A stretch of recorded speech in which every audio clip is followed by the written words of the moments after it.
Hello everyone, welcome to our channel. इस video में हम त्रैमासिक परीक्षा 2022-23 के कक्षा 8वीं के विषय विज्ञान के सभी प्रश्नों के उत्तर जानेंगे। उससे पहले अगर आपने हमारे चैनल को अभी तक सब्सक्राइब नहीं किया है तो हमारे नेक्स्ट वीडियो के लिए चैनल को जरूर सब्सक्राइब कर दे और इस वीडियो को लाइक कर अपने दोस्तों को जरूर शेयर करें।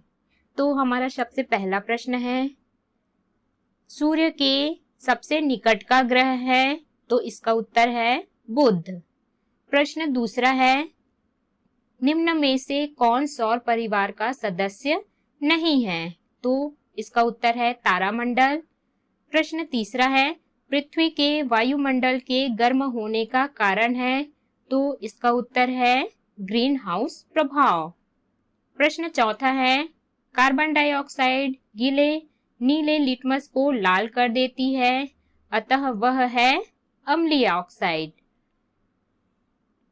अगला है, प्रकृति का सबसे कठोरतम पदार्थ है, तो इसका उत्तर है हीरा।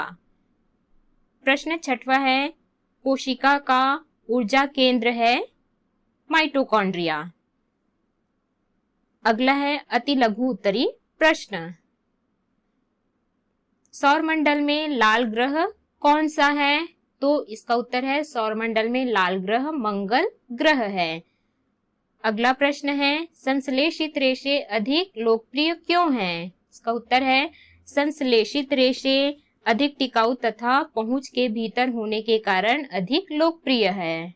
प्रश्न नौवां है, वायु कौन कौन सी गैसों का मिश्रण है, तो इसका उत्तर है वायु नाइट्रोजन, ऑक्सीजन, ऑर्गन, जल वाष्प, कार्बन डाइऑक्साइड तथा धूल के कणों का मिश्रण है। अगला प्रश्न है प्रश्न 10वां, लोहे, एल्युमिनियम आदि के बर्तनों में अचार क्यों नहीं रखा जाता है, इसका उत्तर है अचार की अम्लीयता के कारण वह लोहे एल्युमिनियम से क्रिया कर लेता है। अगला प्रश्न है, पटाखों तथा ईंधन को सार्वजनिक वाहनों में लेकर जाना क्यों प्रतिबंधित है, इसका उत्तर है पटाखों तथा ईंधन को सार्वजनिक वाहनों में लेकर जाना इसलिए प्रतिबंधित है क्योंकि यह दहनशील पदार्थ है। सार्वजनिक स्थानों पर थोड़ी सी असावधानी से बहुत बड़ी दुर्घटना हो सकती है जिसमें जनधन की हानि हो सकती है, अतः प्रतिबंधित है। अगला प्रश्न है प्रश्न 12वां, लघु उत्तरी प्रश्न, अपरूपता क्या है, उत्तर एक ही तत्व के ऐसे अलग अलग रूपों को जिनके भौतिक गुण भिन्न भिन्न होते हैं किंतु रासायनिक गुण समान होते हैं अपरूप कहते हैं। इस प्रकार किसी तत्व की एक ही अवस्था का विभिन्न रूपों में पाया जाना अपरूपता कहलाता है। अगला है प्रश्न 13वां, कोशिका को जीवन की कार्यात्मक इकाई क्यों कहते हैं, इसका उत्तर है हमारा शरीर भी छोटी छोटी इकाइयों से मिलकर बना होता है, इन इकाइयों को कोशिका कहते हैं। कोशिकाएं रूप व आकार में भिन्न भिन्न होती हैं। जीवों में विभिन्न प्रकार के कार्यों को करने के लिए कोशिकाएं अलग अलग समूह में व्यवस्थित रहते हैं। इस प्रकार कोशिका को जीवन की रचनात्मक एवं कार्यात्मक इकाई कहते हैं। अगला प्रश्न है, फ्रिज में फल, दूध, सब्जियां, अंडे, मांस इत्यादि काफी समय तक खराब क्यों नहीं होते, इसका उत्तर है फ्रिज में तापमान अत्यधिक कम होता है। ऐसी परिस्थितियों में सूक्ष्म जीवों की सक्रियता शिथिल हो जाती है और इसका प्रभाव शून्य हो जाता है। ये अपनी सामान्य प्रक्रिया नहीं कर पाते हैं, अतः फल, दूध, सब्जियां, अंडे, मांस आदि पर ये रहते तो हैं तो भी निष्क्रिय हो जाते हैं, अतः फ्रिज में काफी समय तक यह खराब नहीं होते। अगला प्रश्न है, मानव नेत्र का नामांकित चित्र बनाइए, तो इस प्रकार से आपको मानव नेत्र का नामांकित चित्र बनाना है। अगला है दीर्घ उत्तरी प्रश्न, संक्षारण से आप क्या समझते हैं, विद्युत लेपन कर धातुओं को किस प्रकार संक्षारण से बचाया जा सकता है, इसका उत्तर है लोहे की कील, पाइप आदि कुछ समय तक वायु में खुले पड़े रहे तो उनमें जंग लग जाती है।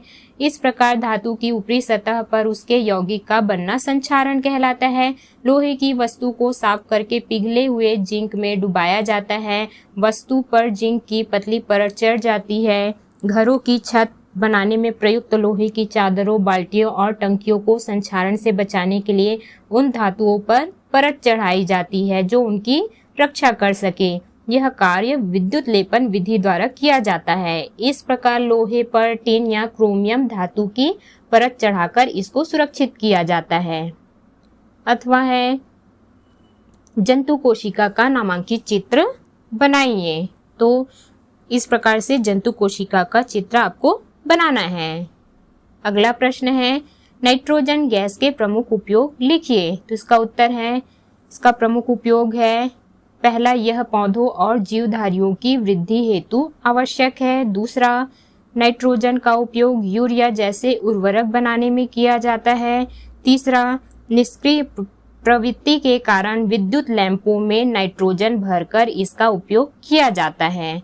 चौथा है, नाइट्रोजन का उपयोग भोज्य पदार्थों को तरोताजा बनाए रखने के लिए किया जाता है।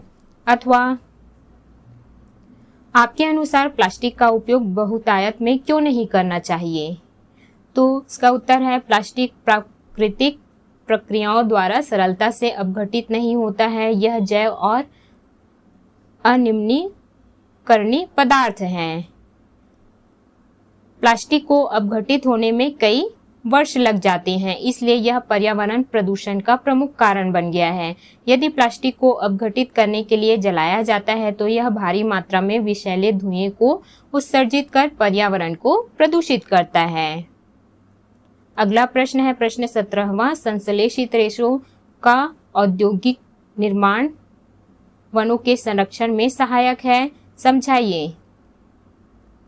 इसका उत्तर है, संश्लेषित रेशों का औद्योगिक निर्माण के फलस्वरूप हमें अनेक प्रकार की वस्तुएं प्राप्त होती हैं। संश्लेषित वस्तुओं रेशों को बनाने में किसी प्राकृतिक कच्चे माल, पौधों और जंतुओं से प्राप्त का उपयोग नहीं किया गया है। अतः संश्लेषित रेशों के औद्योगिक निर्माण में पौधों की आवश्यकता नहीं होने से वनों की अंधाधुंध कटाई करने की आवश्यकता नहीं होती। अतः यह कहा जा सकता है कि संश्लेषित रेशों का औद्योगिक निर्माण वनों के संरक्षण में सहायक है। अथवा सीमा ने जब ग्लूकोज मुंह में डाला तब जीभ में उसे ठंडा ठंडा लगा, ऐसा क्यों हुआ होगा? इस क्रिया को क्या कहेंगे? इसका उत्तर है, सीमा ने मुंह में जब ग्लूकोज डाला तब जीभ में उसे ठंडा ठंडा लगा, ऐसा ऊष्मा अवशोषण के कारण हुआ होगा। इस क्रिया को ऊष्माशोषी अभिक्रिया कहते हैं।